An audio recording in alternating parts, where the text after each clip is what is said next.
Hello दोस्तों, क्या हाल है। आज मैंने पेपर हाउस नाम की एक अमेजिंग हॉरर मूवी देखी है जो 1988 में रिलीज हुई थी। तो आज की इस वीडियो में हम डिस्कस करेंगे पेपर हाउस मूवी को।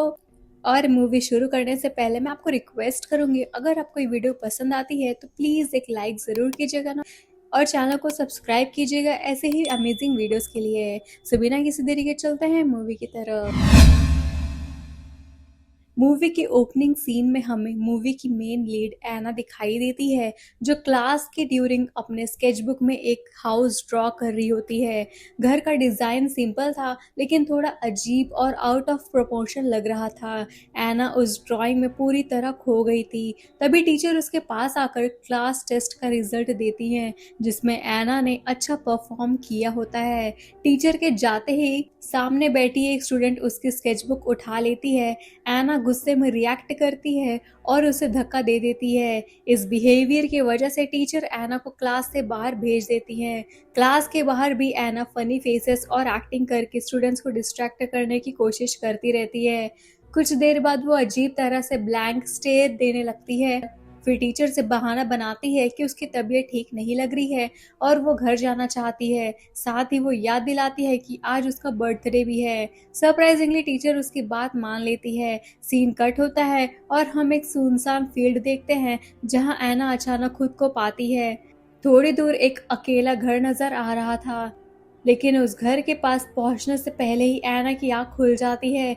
यानी कि वो एक स्ट्रेंज ड्रीम देख रही थी। होश आने पर वो स्कूल के मेडिकल रूम में होती है और उसके आसपास टीचर्स और स्टूडेंट्स खड़े होते हैं। कुछ देर बाद उसकी मॉम उसे लेने आ जाती हैं और बर्थडे गिफ्ट भी देती हैं। एना काफी खुश होती है, लेकिन जब उसकी मॉम डॉक्टर के पास चलने की बात करती हैं तो एना इरिटेट हो जाती है। वो बताती है कि स्कूल में उसने बस एक्टिंग की थी और उसे सिर्फ नींद आ गई थी। उसकी मॉम इस बात से डिसअपॉइंट हो जाती हैं और उसे वापस स्कूल छोड़ देती हैं। लेकिन एना को स्कूल के अंदर जाने में ऑकवर्ड फील हो रहा था, इसलिए वो छुप कर अपनी फ्रेंड कैरन को बुला लेती है। दोनों स्कूल बंक करने का प्लान बनाते हैं और एक ओल्ड रेलवे स्टेशन के पास जाकर बैठ जाते हैं। कैरन अपनी स्टोरीज में बिजी होती है, लेकिन एना बोर हो रही थी, इसलिए वो हाइड एंड सीक खेलने का आइडिया देती है। कैरन काउंटिंग स्टार्ट करती है और एना एक टनल में छुप जाती है, लेकिन वहीं पर एना को फिर से एक चक्कर जैसा फील होता है और वो दोबारा अनकॉन्शियस हो जाती है। इस बार वो फिर उसी मिस्टीरियस फील्ड में पहुंच जाती है। दूर दूर तक कुछ नहीं था, सिर्फ बीच में वही अकेला घर खड़ा था। और सबसे शॉकिंग बात ये थी कि वो घर बिल्कुल वैसा ही था जैसे एना ने अपनी स्केचबुक में ड्रॉ किया था। एना धीरे धीरे उस घर के पास जाती है और दरवाजा नॉक करती है, लेकिन अंदर कोई नहीं होता। तभी वो खिड़की से अंदर देखने की कोशिश करती है और इसी के साथ स्टोरी और भी ज्यादा मिस्टीरियस होने लगती है। कुछ देर बाद एना डॉक्टर निक के पास जाती है। चेकअप करने के बाद डॉक्टर कहते हैं कि एना को बस कुछ दिन रेस्ट की ज़रूरत है। ये सुनकर एना थोड़ा इरिटेट हो जाती है। जब डॉक्टर उसे समझाते हैं कि उनका एक और पेशेंट मार्क भी है, जिसकी कंडीशन एना से काफ़ी ज़्यादा सीरियस है, इसलिए उसे इतना अपसेट नहीं होना चाहिए। इसके बाद डॉक्टर एना की मॉम के साथ रूम से बाहर चले जाते हैं। एना अपनी स्केचबुक में एक साइड पर एक लड़के को विंडो के पास ड्रॉ करती है, फिर वो सो जाती है और दोबारा उसी स्ट्रेंज वर्ल्ड में पहुंच जाती है। वहां वो उसी लड़के को देखती है जो विंडो के पास बैठा हुआ था। एना उसे नीचे आकर डोर खोलने को कहती है, लेकिन वो लड़का उसे यहाँ से चले जाने को बोलता है। वो बताता है कि वो नीचे नहीं आ सकता क्योंकि घर में स्टेयर्स ही नहीं है। एना उससे पूछती है कि फिर वो ऊपर कैसे गया। लड़का बस इतना कहता है कि I don't want to talk about it. साथ ही वो बताता है कि इस घर में और कोई भी नहीं रहता। इतना कहकर वो विंडो बंद कर लेता है। जब एना की आंख खुलती है तब उसे समझ आ जाता है कि जो भी वो अपनी ड्राइंग बुक में ड्रॉ करती है, वही चीजें उसके ड्रीम्स में रियलिटी बन जा रही है। इसलिए वो अपने स्केचबुक में घर के अंदर स्टेयर्स, रूम्स और डोर ऐड करने लगती है। उसके बाद जब एना फिर सोती है तो इस बार वो सीधा उस घर के अंदर पहुंच जाती है। वो उस लड़के के रूम में जाती है जहां वो खिड़की के पास बैठा होता है। लड़का फिर ऐना को वहां से जाने को बोलता है, लेकिन ऐना उसे समझाती है कि ये पूरी दुनिया उसने क्रिएट की है। वो मार्क का घर एक्सप्लोर करने के लिए भी कहती है। तब मार्क बताता है कि वो चल फिर नहीं सकता।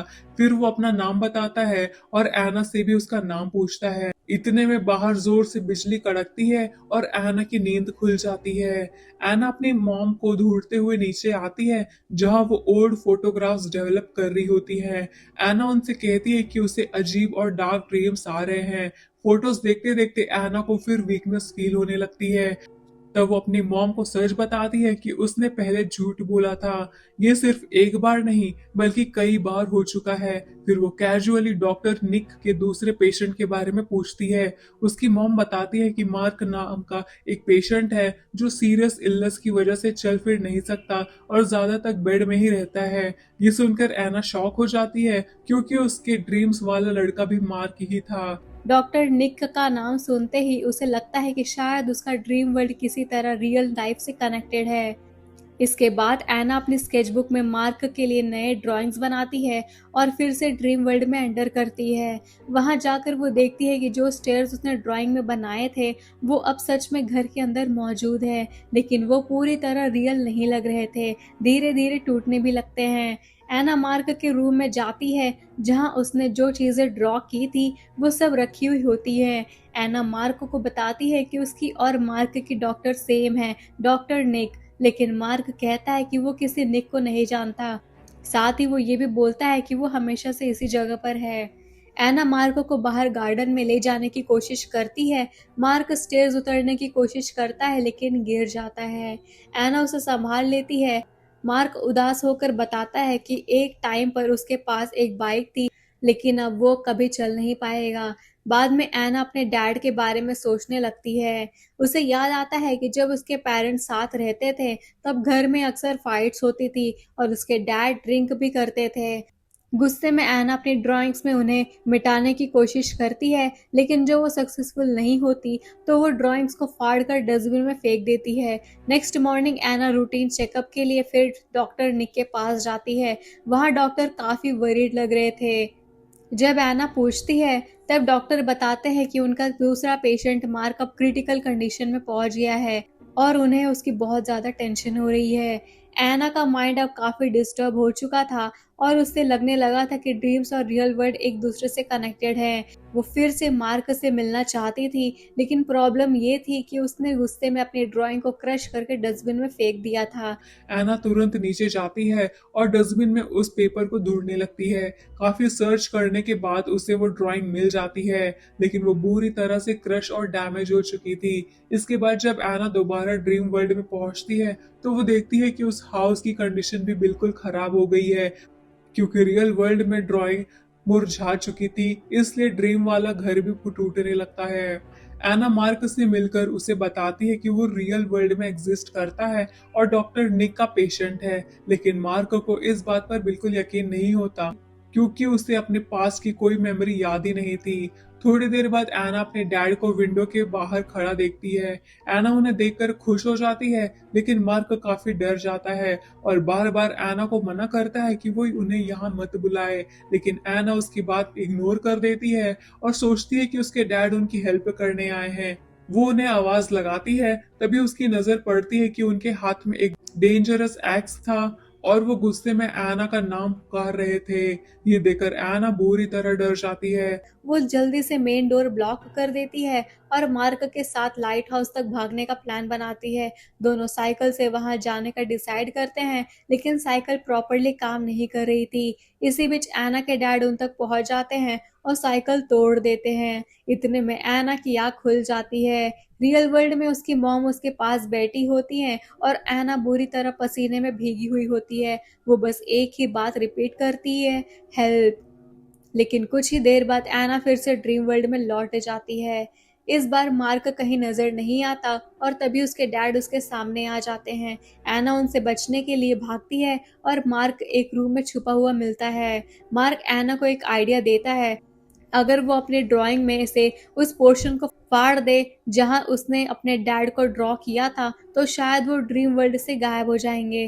एना रोड पर लेट कर रियल वर्ल्ड में अपनी स्केचबुक तक हाथ पहुंचाने की कोशिश करती है। धीरे धीरे उसका हाथ मूव करता है और वो ड्राइंग तक पहुंच जाती है। फिर वो अपने डैड वाला पोर्शन फाड़ देती है, लेकिन तभी एक और प्रॉब्लम हो जाती है।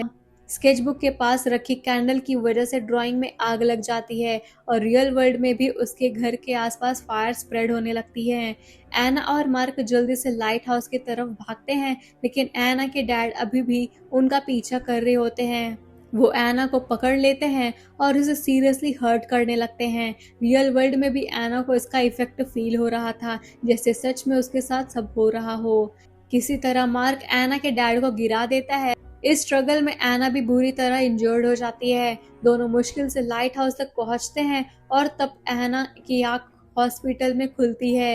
डॉक्टर बताते हैं कि लास्ट नाइट एना की कंडीशन बिल्कुल सीरियस हो गई थी। कुछ देर बाद डॉक्टर निक एना से मिलने आते हैं।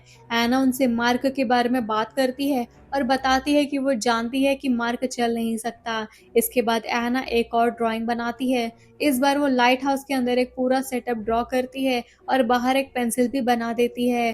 जब वो फिर ड्रीम वर्ल्ड में जाती है तो मार्क लाइट हाउस में उसका वेट कर रहा होता है। सबसे शॉकिंग बात ये होती है कि अब मार्क चल फिर सकता है। दोनों साथ में अच्छा टाइम स्पेंड करते हैं। फिर एना मार्क को बताती है कि उसने लाइट हाउस के बाहर जो पेंसिल ड्रॉ की है, उसकी हेल्प से शायद वो फाइनली स्ट्रेंज वर्ल्ड से बाहर निकल सकता है।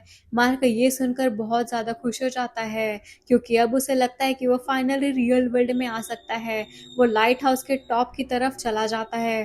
दूसरी तरफ रियल वर्ल्ड में एना को हॉस्पिटल से डिस्चार्ज कर दिया गया था।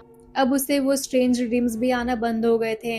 एना की मॉम और डैड ने डिसाइड किया था कि अब वो साथ रहने की कोशिश करेंगे और इसी वजह से उन्होंने एना के लिए एक हॉलिडे ट्रिप भी प्लान की थी। ट्रिप पर जाने से पहले एना के डैड उससे मिलते हैं और अपने पुराने मिस्टेक्स के लिए सॉरी बोलते हैं। साथ ही वो एना को बताते हैं कि डॉक्टर निक ने कहा है कि उनका पेशेंट मार्क अब इस दुनिया में नहीं रहा। ये सुनकर एना काफ़ी इमोशनल हो जाती है, लेकिन वो खुद को समझाती है कि शायद ये सब उसका एक बुरा सपना था और वो उस बात को भूलने की कोशिश करती है। हॉलिडे के दौरान जब एना होटल के बाहर खड़ी होती है, तभी उसे दूर एक लाइट हाउस दिखाई देता है, बिल्कुल वही लाइट हाउस जो उसने अपने ड्रीम्स में देखा था। एना तुरंत उस लाइट हाउस की तरफ भागती है और वहां पहुंचकर डोर नॉक करती है, लेकिन अंदर से कोई रिस्पॉन्स नहीं मिलता। फिर वो बाहर ही बैठ जाती है। तभी उसे एक स्टोन के नीचे एक नोट मिलता है जो मार्क ने उसके लिए छोड़ा था। नोट में लिखा होता है, मेरा तुम्हारे बिना जाने का मन नहीं था, इसलिए मैंने तुम्हारा वेट किया, पर तुम नहीं आई। मैं फिर लौटूंगा, इसलिए मेरा इंतजार करना, लव मार्क। ये नोट पढ़कर आना इमोशनल हो जाती है। तभी अचानक उसके ऊपर एक हेलीकॉप्टर नजर आता है। उसे मार्क की आवाज सुनाई देती है जो उसे वार्निंग दे रहा था। हेलीकॉप्टर से एक रोप लैडर नीचे आती है और एना उसे पकड़ने की कोशिश करती है, लेकिन वो ज्यादा पास चली जाती है और डेंजर में पड़ जाती है। मार्क की आवाज फिर सुनाई देती है जो उसे पीछे हटने को कह रहा था। एना बैलेंस लूज करके गिरने ही वाली होती है, तभी उसकी मॉम टाइम पर आकर उसे बचा लेती हैं। एना अपनी मॉम को देखकर इमोशनल हो जाती है और कहती है कि अब मार्क बिल्कुल ठीक है। इसी के साथ पेपर हाउस मूवी यहाँ पर एंड हो जाती है।